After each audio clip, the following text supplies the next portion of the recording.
Всем привет, дорогие друзья! Сегодня героем нашего выпуска станет картофель. И не просто так, ведь именно сейчас, весной, посадка картофеля – это одна из самых актуальных тем для многих дачников и огородников. И неспроста сегодня мы решили поговорить на эту тему, потому что у нас есть одно видео, которое очень набрало много просмотров в социальной сети. И обо всем мы подробнее поговорим с Иннокентием Аполлоновичем Федоровым. Иннокентий Аполлонович, здравствуйте. Здравствуйте. Почему говорим именно про картофель сегодня и с чего вдруг мы решили углубиться, так сказать, в такую, вроде бы примитивную историю, как посадка картофеля? Картофель это наряду с хлебом и мясом, даже для нас, северян, это один из главных продуктов. Поэтому в сети появился, вот недавно совсем появился такой вирусный сюжет, где на картонку у людей, не имеющих культиватор, возможность обрабатывать почву, они стелят картонку в несколько слоев. Картонки много, ее выбрасывают, сжигают. И прямо на картонку высаживают картошку. Конечно, ее закрывают сначала компостом, а потом мульчируют сеном. Я думаю, мы сейчас вот пока рассказали про это видео, но можно много об этом говорить, а лучше, наверное, посмотреть. Поэтому, дорогие телезрители, мы сейчас покажем вам небольшую нарезочку именно из того самого очень такого популярного видео.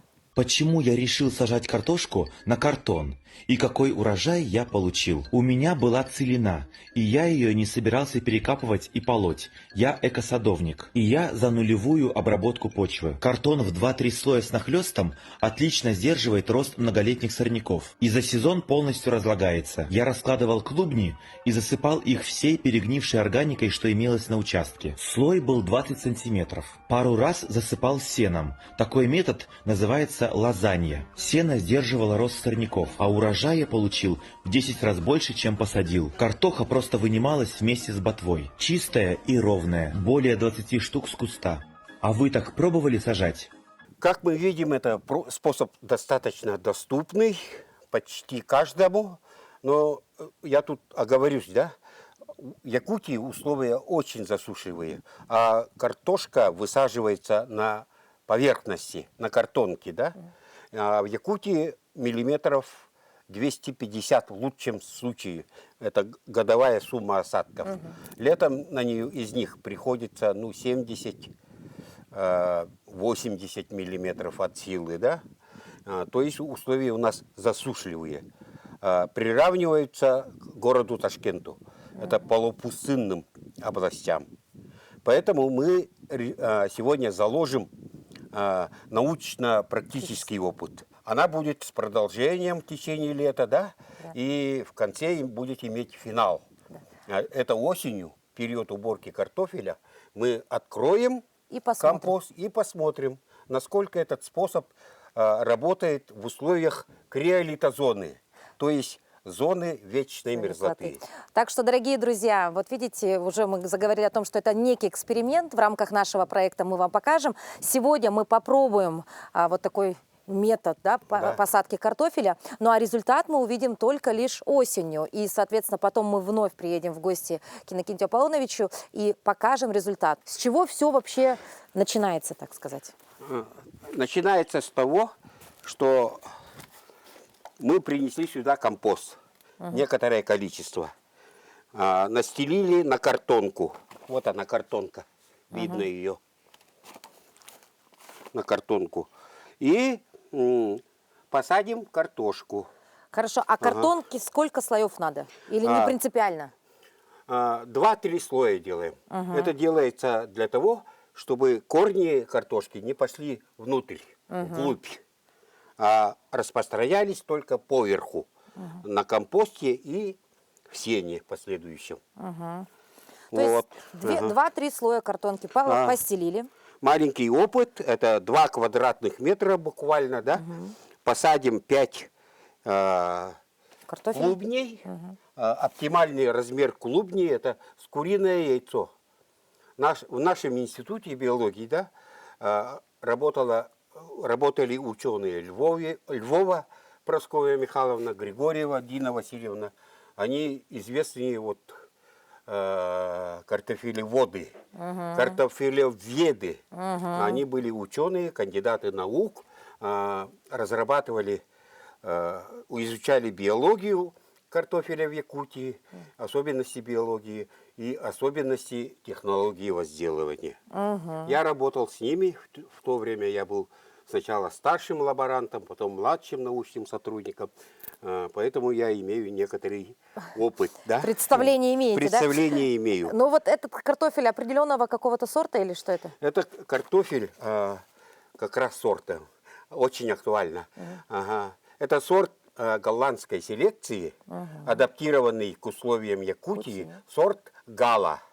Очень легко заметить, запомнить, потому что Гала. Да. Ага, запоминается. Вот эти семена взяты мною в хозяйстве Хоточу в Хангаласском районе. Это за рекой около села Жимконцы. Вот правильный клубень каким должен быть? Должны ли быть на нем вот эти отросточки уже? Вот еще есть такая... правильный клубень должен быть... У меня немножко он неправильный, полсантиметра только Это появились маловато, проростки. да? Проростки. Это маловато. Ну, где-то сантиметр должен быть. Он не должен быть длинным, 2-3 сантиметра это уже слишком. Потому что при посадке производственных и полупроизводственных условиях они легко травмируются, ломаются. Вот у меня полсантиметра, я думаю, это достаточно. Сорт Хоточу, сорт Гала еще хорош тем, что он гладкий.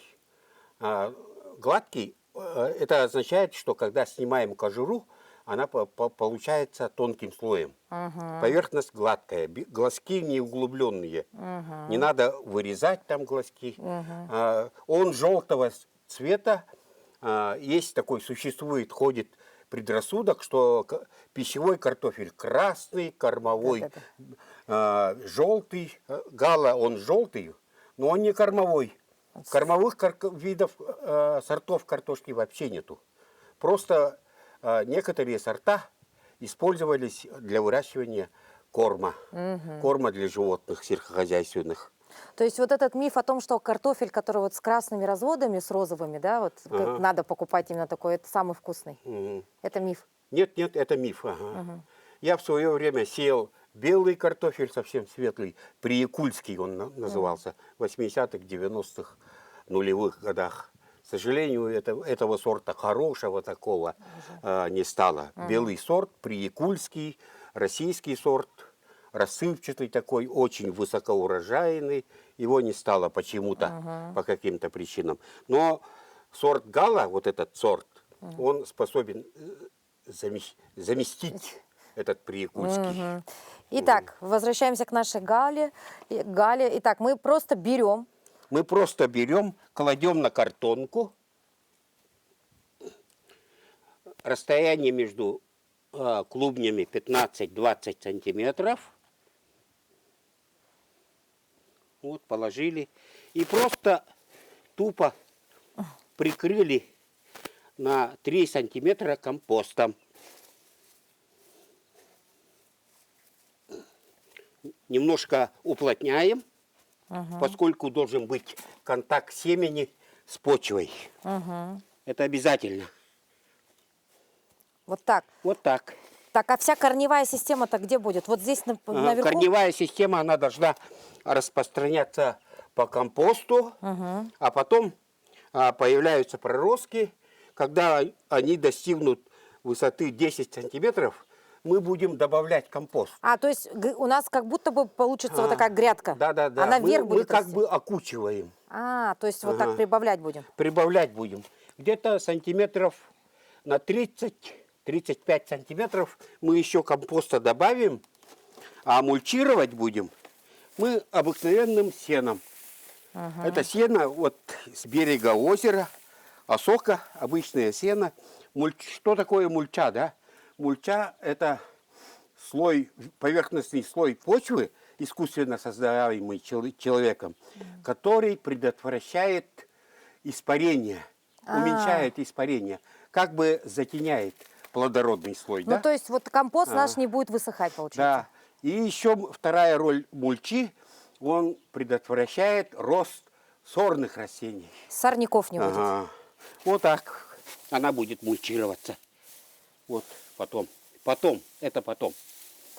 А пока вот так оставляем, А да? пока мы вот оставляем так. И, естественно, этот метод применим в тех условиях, где нет недостатка в воде в поливной. У кого воды мало, водопроводной воды, летнего водопровода там, или водоема в виде нету, она просто-напросто высохнет. Ага, потому что у нас условия засушливые. То есть вот так оставляем, обильно поливаем, следим поливаем. за ней, ждем, пока вырастет 10 сантиметров, добавляем компост и ждем августа месяца. Ага. И еще один момент. В прежних передачах по другим растениям я говорил, полив должен быть не ежедневный. Поливать надо один раз в неделю, но очень обильно, чтобы было совсем сыро. Ага. Это делается для того, что мы даем, когда подсыхает почва, да, растение дышит. Дышит оно. А если оно постоянно в воде находится, она задыхается. Задыхается. Ну, а для тех, кто, допустим, не знает, что такое компост и как его сделать, но в принципе его сделать не так сложно. Это у вас... Не так сложно. Я осенью и весной траву сухую собираю, листья упавшие. Все это смешиваю с перегноем. С перегноем в одном определенном месте. И вот это вот называется компост. Компостом. Компост. То есть практически нам никакая земелька-то и не нужна, да? Это Да, вот все? это немного перегноя и сухая трава, листва. То есть это опять же некая рода экономия, да? Ведь это все должно было быть утилизировано. Да, А вы... это очень экологично. Да. С точки зрения, это безотходное производство. Да. Ну все, мы тогда оставляем наш сорт Галу здесь. Вот такой эксперимент у нас. Ну а сейчас поговорим о том картофеле, который уже высаживаете вы. И там тоже есть свои секреты у вас. Да. А Иннокентий Аполлоныч любит делиться своими секретами, не скрывает от телезрителей, поэтому переходим на другой участок. Хорошо. Так, Берем лопаточку. Итак, мы находимся уже на другой локации, на приусадебном участке у Иннокентия Аполлоновича, и сейчас он поделится таким небольшим секретом посадки картофеля. Опять же, напомним, дорогие телезрители, если вы не следите за нашими выпусками, эти грядки, они тоже уже уникальны, потому что... Потому что они созданы на болоте. Сначала я, повторяюсь, постелил 40 сантиметров сена, пришлось тут же на берегу озера косить осоку, Вот а потом ее настелил. Сверху песок, землю, перегной, 20 сантиметров. И все это перемешал. Получается прекрасный, 70-80 сантиметровый плодородный слой. Да, это тоже такая находка, потому что когда мы приезжали снимать именно про эти грядки сюжет, да, мы помним, как вот здесь практически все ходуном ходило, да, потому что не утрамбовано было, да? Сено было не утрамбовано, сейчас оно просело. Да, и уже. Колоссальное давление, песок, земля, перегной, все это давит, осело. Еще немножко будет осадка продолжаться. Ну и мы говорили тогда о сроках пользования подобной грядки, да, все-таки сено, наверное, со временем все будет ниже и ниже опускаться, да, вот сколько лет можно спокойно пользоваться такой грядкой? Такая грядка лет на 15, потому что вот этот слой, толстый слой сена, он будет питать растения, 1,5 десятка лет. Вот так вот. Ага. И, соответственно, опять это очень все экономно, это опять то самое безотходное производство, потому что кому бы еще это сено пригодилось здесь, Оно да? просто сгнило бы. Да. А здесь мы нашли ему применение. Но возвращаемся все-таки к нашей любимой картошке. Итак, мы, допустим, у нас таких поля, такие, да, у нас грядок, у нас таких много. Ну и вот как повысить урожай? Ага, у меня свой особый метод посадки, приближающийся к голландскому методу, голландской технологии посадки. Тут я пришел к нему По каким причинам? Во-первых, у нас почвы холодные, внизу многометровый колоссальный слой вечной мерзлоты, откуда идет постоянно холод, поэтому я применяю такой поверхностный способ посадки клубней картофеля. Показываю на примере, да? Вот. Ряд у меня пойдет туда. Я создаю гребень. Поверхностный гребень. Сильно не углубляетесь, да? Пока сильно не углубляемся. Вот, достаточно. Видите, да? 20 сантиметров плодородного слоя. А дальше лежит сено. 40 сантиметров в уплотненном виде. Вот создали гребень. Гребень. И берем семена. Вот семена картошки. Прямо почва у меня мягкая. Прямо ее заглубляем на 2-3 сантиметра. Все, одно растение посажено. А я почему-то подумала, что вы в эту лунку будете картофель Нет, класть. нет. Там холодно. Там Еще раз повторяю. Да. Поэтому вы наверх. Поверхностный метод посадки картофеля. Голландский он называется. Вот сантиметров 20 высаживаю второй клубень. Просто засунул его на 2-3 сантиметра. Высаживаю третий клубень. И так далее. Иду по ряду. Четвертый. Пятый. Я думаю, достаточно. Достаточно. И вот эта вот канавка, которая образуется, она будет арыком. То есть? С одного края мы берем шланг оттуда и заливаем полную воду. И потом У меня вот озеро лежит, воды недостатки, воды мне хватает, поэтому заливаем. И по капиллярам, по почвенным капиллярам вода поднимается к клубням. Вон оно что. И питает их. Арычная посадка можно назвать. То есть, дорогие телезрители, да? Изюминка в том, что картофелины, семена, скажем так, да, они находятся наверху. А для того, чтобы они интенсивно, быстро стали расти, нужна температура. А там, в яме, ошибка в том, что люди на полный штук выкапывают, на глубину кидают. Да. А потом до конца июня ждут всходов. И, следовательно, у них урожай бывает маленький. А у меня картошка получается вот такой вот. Вот. Дорогие друзья, понимаете теперь, в чем суть? То есть все наверху, самое главное, а вот эту выемку мы используем в качестве Арыка. Арыка. Да, водохранилища по-другому, да, или как... Водоканала. Водоканала, вот так вот, да. То есть все гениально, в принципе, просто, но действительно пробовать надо, да, потому что у каждого свой метод, да, посадки. Да. Но как минимум попробовать на каком-то своем участке маленьком и посмотреть, а вдруг именно этот метод сработает и понравится вам больше. Ну и, собственно, когда мы ждем уже урожай-то? Урожай, я думаю, я с июля, числа 15 июля, первую молодую картошку уже буду кушать. Уже в июле? Ага, в июле. Раньше, когда я работал в ботаническом саду, там я постоянно около опыта рядом с моим картофельным полем, и я прикладывал руку, где-то даже вот числа 5 июля уже в июле. была молодая картошка размером с куриное яйцо. Вот так. То есть, а если говорить все-таки про, то вот с одного клубня примерно сколько собираете? Это называется по старинке, по-старорусски называется сам. Допустим, один клубень посадил, получил 20 клубней, сам 20. Ага. А при этом учитывается еще размер. Да. Можно получить 10, но 2 раза крупнее.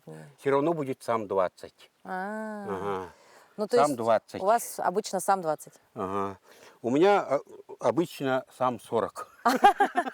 Сам 40, да, то есть вот так вот. И еще и большие, да, они? Да, большие. Большие. С одного клубня получается, 15-20 больших. Вот таких вот. Вот так вот. Вот поэтому мы и любим приезжать к То Иннокентию есть Аполлонычу. куль посадил, допустим, 40 кулей получил.